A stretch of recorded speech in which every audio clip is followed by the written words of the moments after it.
What's People are next? wild. Let's have a look. Oh, so my next one is Ramadan. Okay.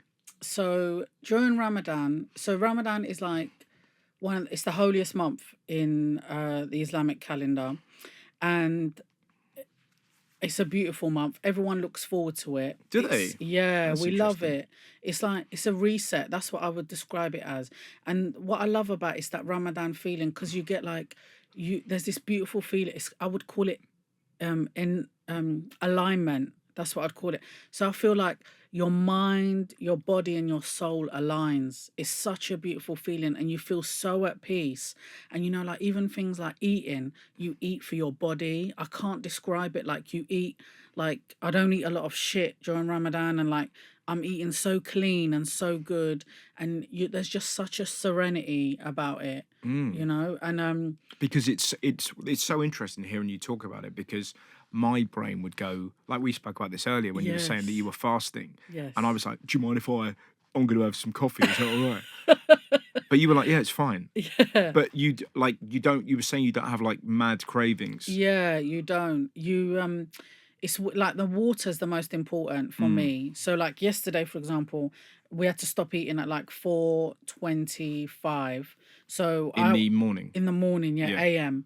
So like I was really tired yesterday. Usually I break my fast and I stay up all the way until 4:45, for whatever time we have to stop eating. But yesterday I was tired, so I broke my fast and I was gigging, finished the gig, got home about midnight, went to bed about 1, and then set the alarm for like 4. And then I was just sipping water slowly until I had to stop. And then I went back to bed and then woke up. So that was okay. But so yeah, you just eat differently. You eat differently, and you just feel closer to the faith as well. Like, I can't. It's just such a beautiful feeling. Everyone looks forward to it. Like you're like, oh, Ramadan, the month before, and the first week is a bit tough. The first few days because it's a new routine. Your body has to get used to it and stuff, and your sleep pattern and all that. You have to change all that. I was going to say, but like gigging as well, like getting in at Yes. like 12, Yeah. and then like a 3 hours sleep before you've then got to get up. Yeah. That sounds tough, but you're sort of you're saying it with a smile. Yeah, because I feel really refreshed. I Okay. had such a good sleep, and I feel it was a nice deep sleep. I just feel good this morning. Like And this is the first one out of. We've only been today's like the 8th day of Ramadan, and yeah, I feel refreshed. but I was going to say, I wonder if that's why you look radiant, because you're fasting. Can I ask for the people who may not know just fill in the rules of when do you eat and drink and what's the rules? So for Ramadan, it's I think it's the 11th month of the Islamic calendar, I think. And so what happens, the reason why it's the holy month is because that during Ramadan is when the Quran came down to the people through the Prophet, peace be upon him. And so what the rules are, you don't eat you can't eat or drink from sunrise, crack of dawn, to sunset.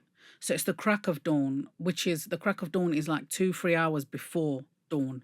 Wow. So it's when you see the first sliver of light in the sky, that's when you need to stop. Right. And then you break your fast at sundown.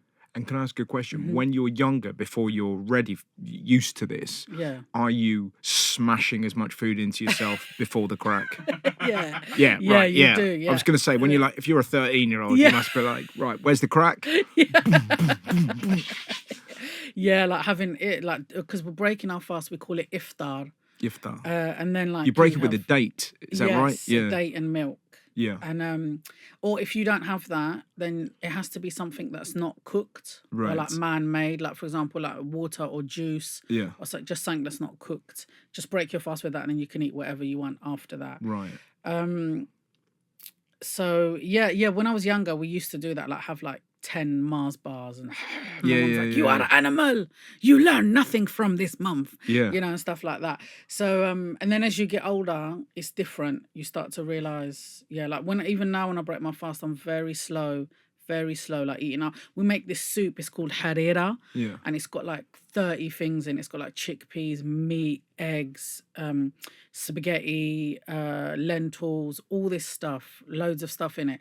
And that for me, I have to have it every day during Yeah. Ramadan. Like otherwise I don't feel like I'm doing Ramadan. But I It's wonder if just- that's like a slow release as well. That you've got Yes. lots of different, you've got proteins and Yes. nutrients, and it Yes. just helps your body go through it. That's right. So usually that's enough. And I have like we have these things called ragayef or msimman, and they're like, do you know paratas? Yeah. They're like paratas, but they've got loads of layers similar to that. And it's a Moroccan pastry thing, and I have a bit of that with like a bit of cheese or something, but just a little bit. I don't like to have too much, and you have to drink slowly and eat slowly, otherwise you end up like exploding. Wow. But there's just such a, it's, you know, like for me the most powerful and most beautiful is just before you break your fast. Yeah. I don't know, this like you've waited all that time and Yeah. then this is the time, you know, and there's like a beautiful prayer that we do, and I just feel at that time I feel so connected to everything around me, and everything, like I'm a lot calmer as well. I know you're like, bitch, are you crazy? You've been swearing like a bitch. It's Yeah, like that's projection. I did not say bit you're crazy. Come on. I don't know what my face gave away, but I'm enjoying your company. I'm intrigued by it. So what is it about because I love the idea of being calm, but I can't imagine to go that long without food and then just being serene. yes. Because I would imagine it would just be like, right, is that it? And like, do you know what I mean? But the way I mean, what is it about that? What is it about the fasting that connects you to the religion? So I don't know, it's because this month is full of like forgiveness as well, Right. and your prayers are always answered during this month. Yeah. So And presumably without getting deep in the context of what's going on in the rest of the world, yeah, it must feel very, I don't know, you must feel through this act a togetherness with what's going on in the Middle definitely. East. Yeah. And prayer is really important as well. You know, sometimes when I know people take the piss a lot and they go, oh, hopes and prayers or whatever that thing is. Yeah. People say, but there is a strength to it when you're helpless and there's nothing else you can do. Like prayer is really important, to pray for goodness, to pray for things to resolve well, and all that kind of happiness and peace, to pray for all these things. And I don't know, like when you're fasting, it really becomes about your connection with yourself and your faith, and everything around you mutes. It's just like, it's such a beautiful feeling. Like if I could show you it, like it's just so, if I could show you that feeling, you'd be like, wow. I've done fasts, but have never you? sort of religious. Like I've done Yeah. it from like a health point of view. Yeah. And that you feel great, but it's that, You that do, yeah. day is the getting. The most I've done like 2 days, Yeah. and but you feel kind of pretty mentally dexterous, I would say. Do you know what I mean? Like we did this on the TV show a few years ago. I found out, the 16-8. Yes. You know, when you kind of you fast for 16 and then eat for 8. And we got Yes. everyone on the show to do it, and everyone felt good, didn't we? Yeah. But I was I forced everyone to do it, and but what I would say, everyone lost weight. Yeah, that's true. Okay, well, did you not enjoy it? And their minds. Yeah. Well, it was that everyone was getting to 12 o'clock. Like, there was no serenity in our writers' room. It was just chaos. Where's the Deliveroo? Where's the Deliveroo?